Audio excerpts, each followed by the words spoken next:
কাল ছিল আমাদের চৈত্র মাসের লক্ষ্মী পুজো।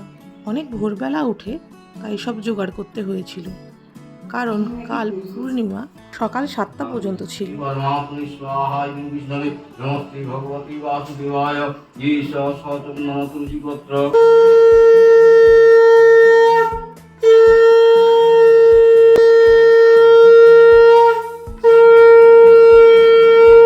বছরে 4 বার আমাদের এই লক্ষ্মী পুজো হয়ে থাকে।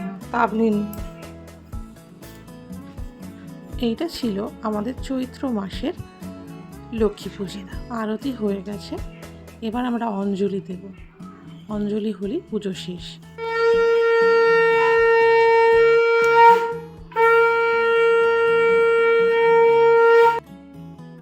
পুজোর দিন মামুনি এই লক্ষ্মীর ঘরটা পাতে। এই যে চৌকির উপর যা সাজানো রয়েছে এটাকে বলা হয় লক্ষ্মীর ঘর। এখানে ধান, তার উপর কড়ি,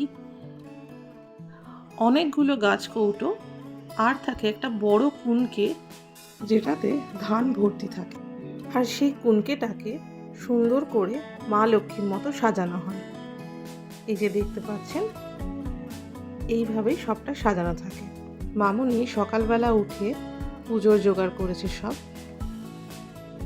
পুজো হয়ে যাওয়ার পরের দিন আবার সব তুলে রাখতে হয় লক্ষ্মীর হাঁড়ির মধ্যে। আজকের ভিডিওটা এখানেই শেষ করলাম। কেমন লাগলো অবশ্যই জানাবেন। ভালো লাগলে একটা লাইক করে দেবেন।